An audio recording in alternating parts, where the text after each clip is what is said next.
اللهم صل على محمد وآل محمد.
مودت ہے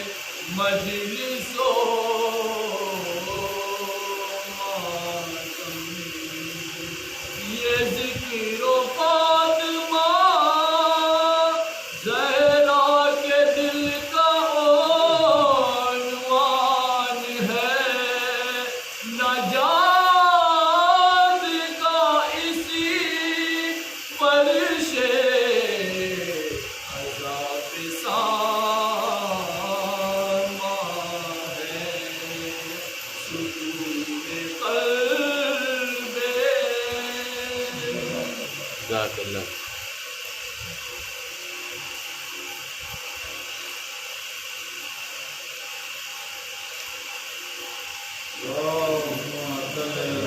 محمد و آل محمد.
زہرا کے جیسا کوئی زمانے میں گھر نہیں،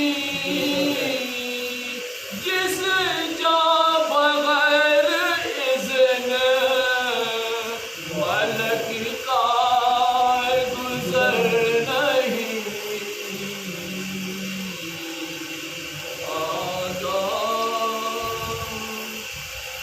سبحان اللہ.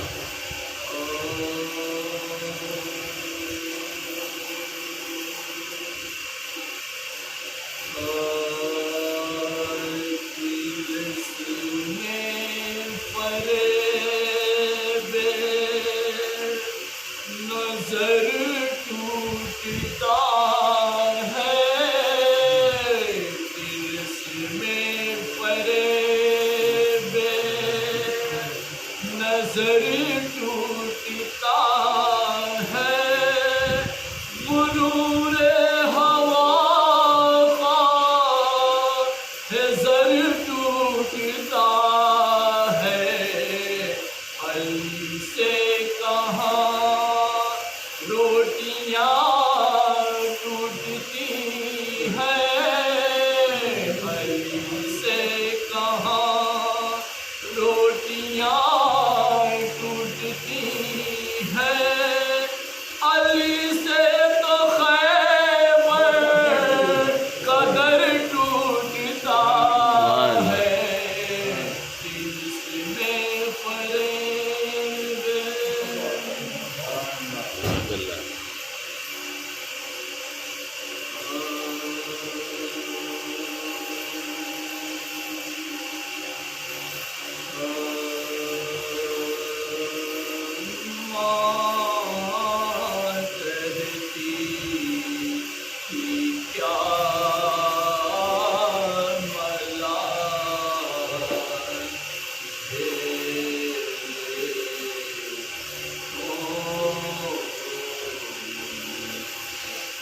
ماں کہتی تھی کیا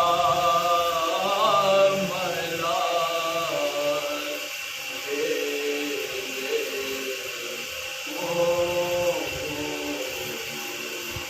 بہن نہیں پاس کسے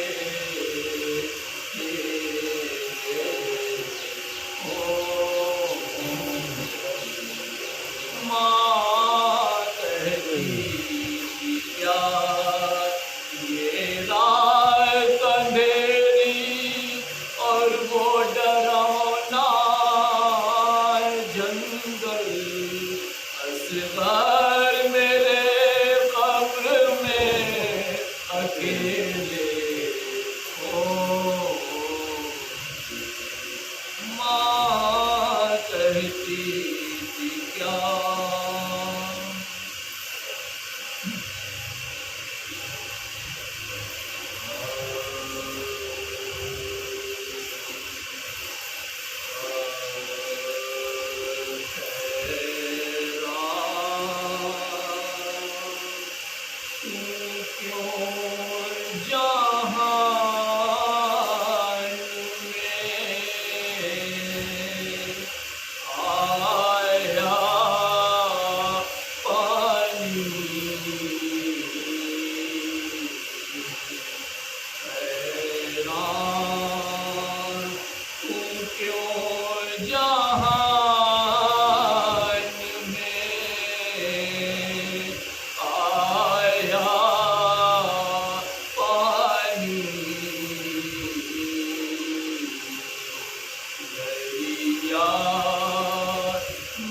کس لیے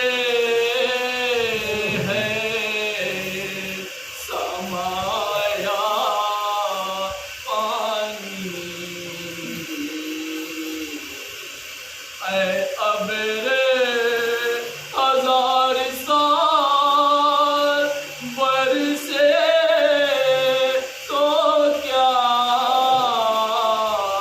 اے ابر ہزار سال برسے تو کیا شبیر نے مرتے دم نہ پایا پانی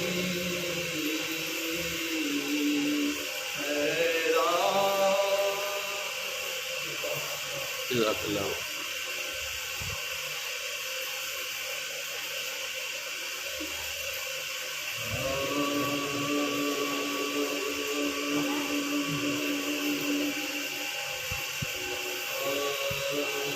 کیسے زینب کو زمانے میں کھلے سر دیکھا کیسے زینب کو زمانے میں کھلے سر دیکھا جس کو غازی نے بھی نظریں نہ اٹھا کر دیکھا کیسے زینب کو زمانے میں کھلے سر دیکھا تیر کا زخم کہاں یاد رہا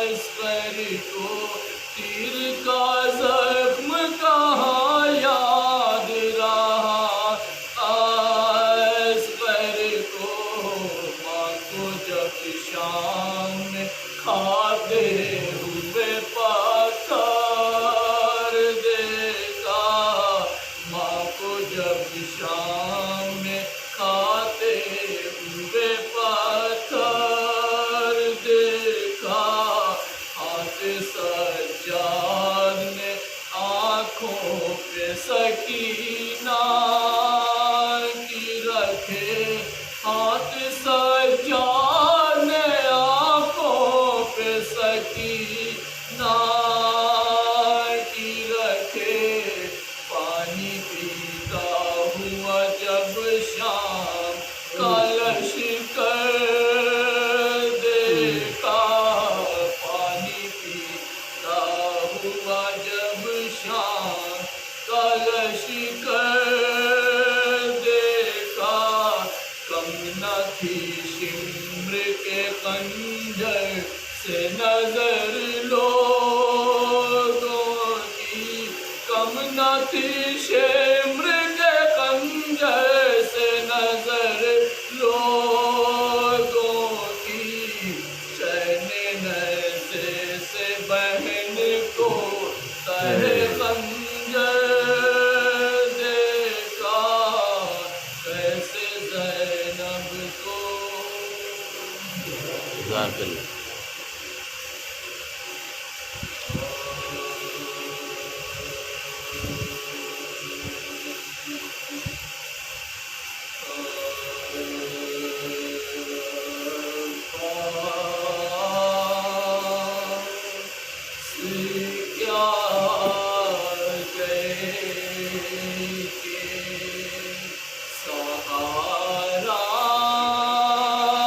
چلا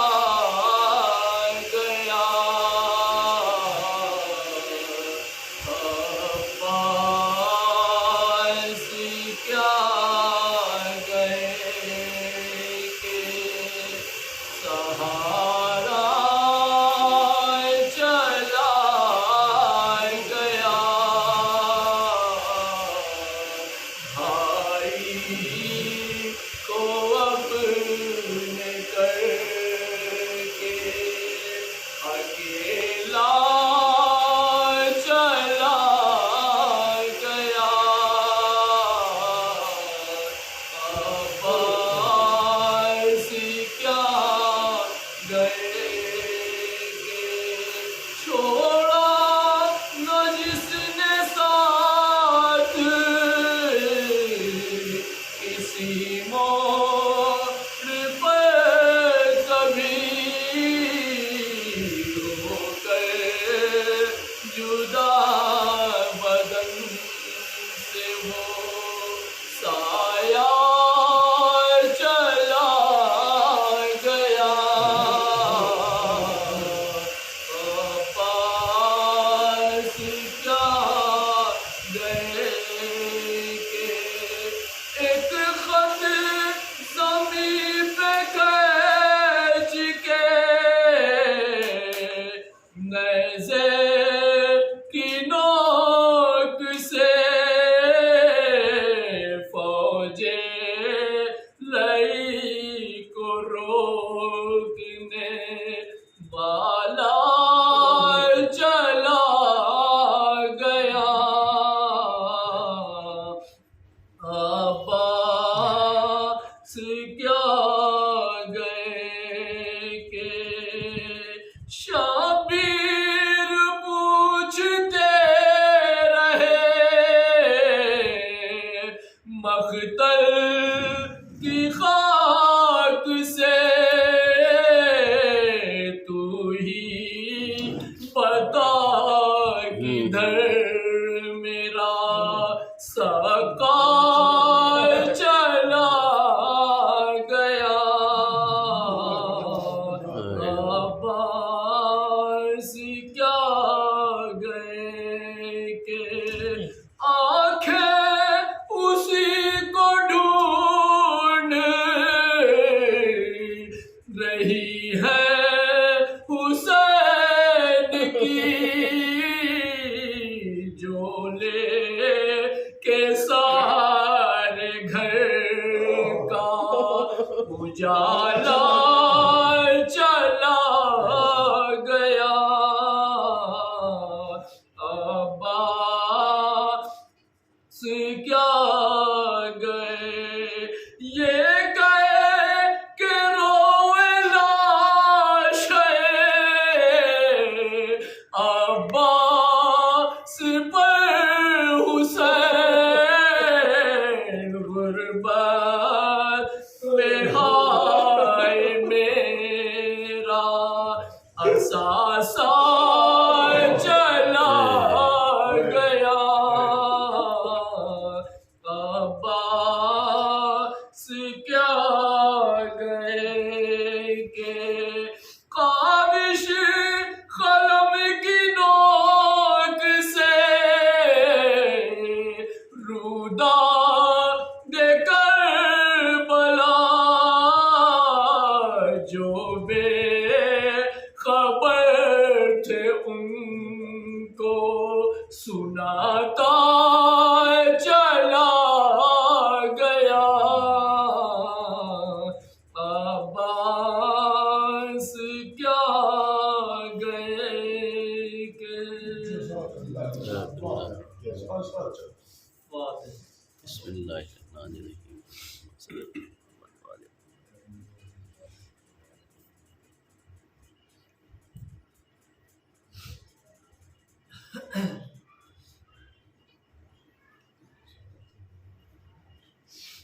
اللہم صلی اللہ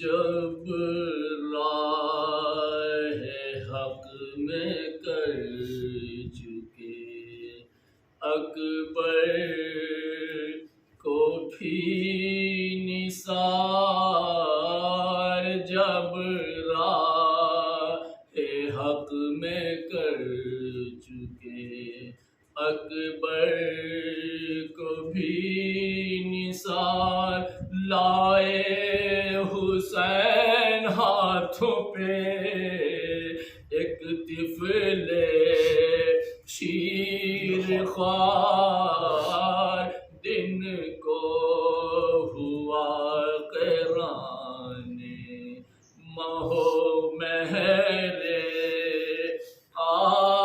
آشکار مرجھائے گیا تھا پیاس سے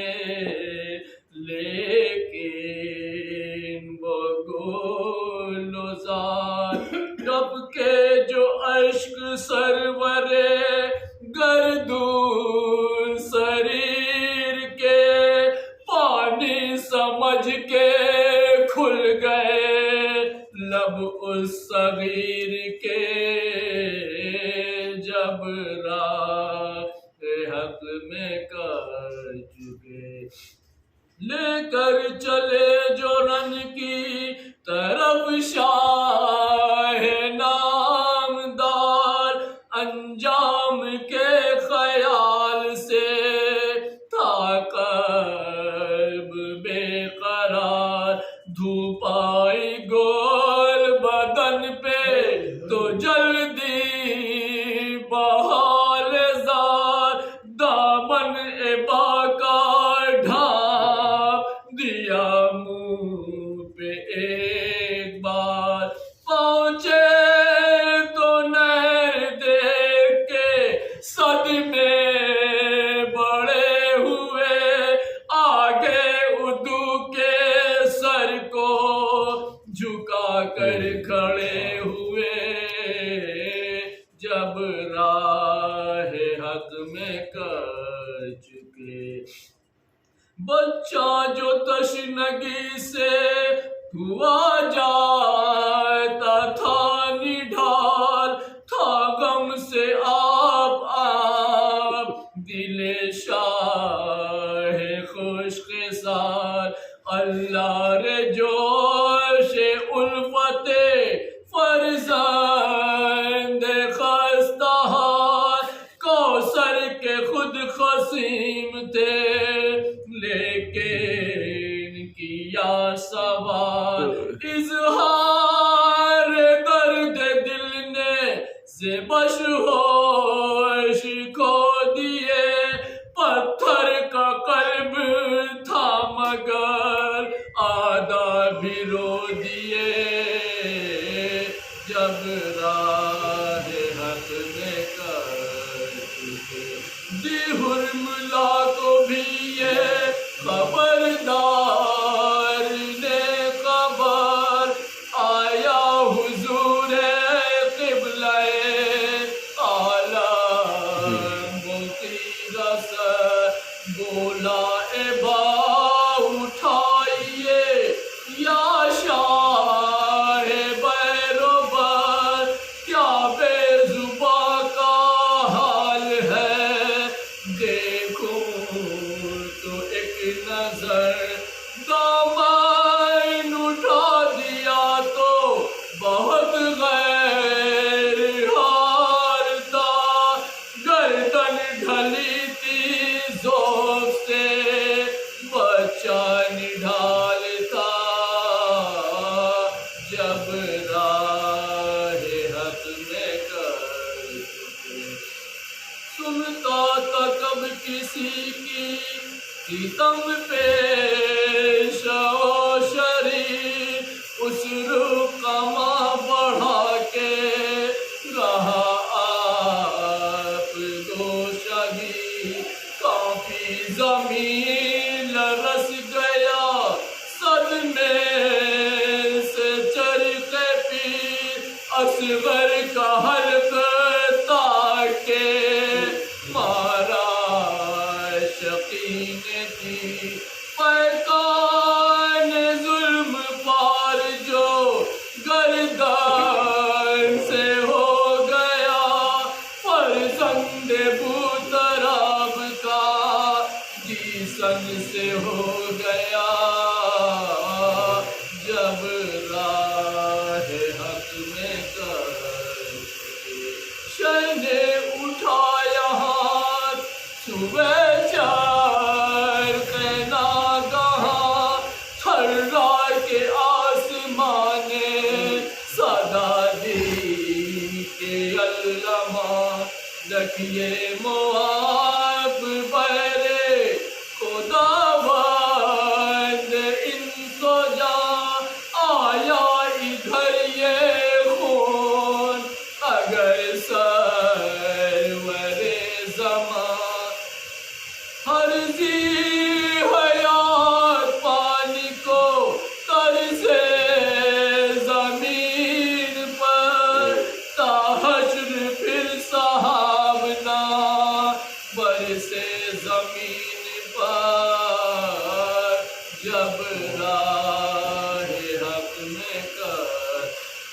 اس دم دل ہزی پہ جو صدمہ ہوا کمال، مجبور ہو کے رونے لگے شاہ خوش کے ساتھ، بولے یہ جھوک کے لگتے جگر سے بسد ملال، بتلاؤ کیا کرے یہ لہو فاطمہ کا لال، انکار آسماں کو ہے راضی زمین نہیں، اصغر تمہارے خون کا ٹھکانہ کہیں نہیں، انکار آسماں کو ہے راضی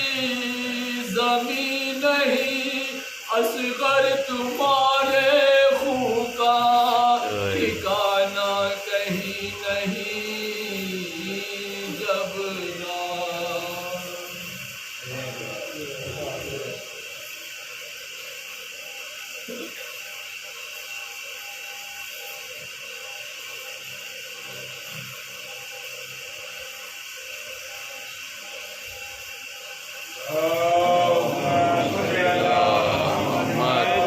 علی محمد.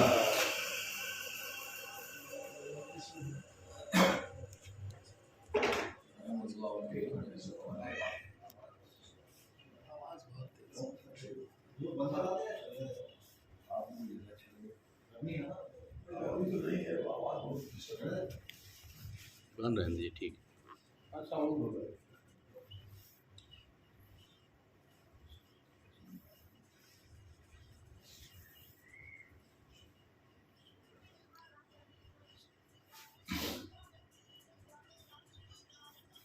أعوذ بالله من الشيطان اللعين الرجيم.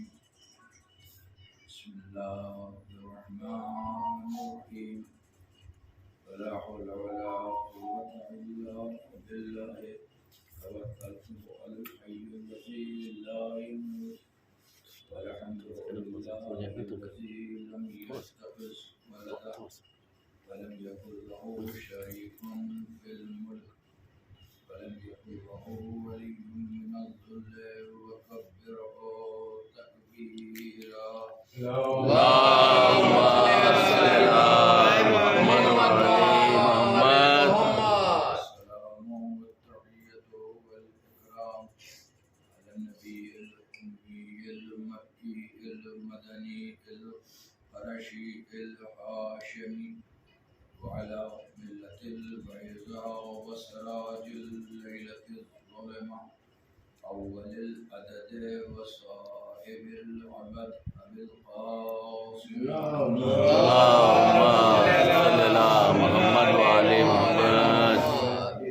الطاهرين المعصومين المظلومين الذين أذهب الله عنهم الرجساء وطهرهم تطهيرا. اللهم صل على محمد وعلى محمد.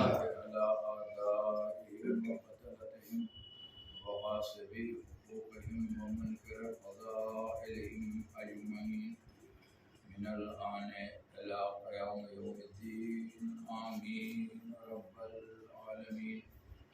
أما بعد فقد قال الله الحكيم في كتابه الكريم.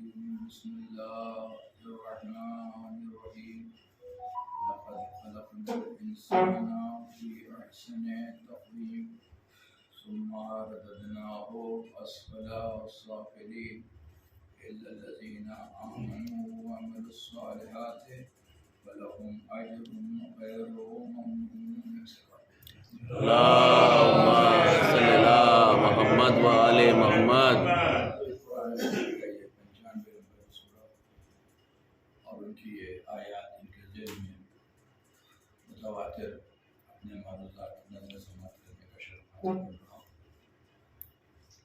اسی سلسلے گفتگو کو آگے بڑھاتے ہوئے چند باتیں عرض کرنا چاہوں گا. ارشاد خالق کائنات ہو رہا ہے کہ لقد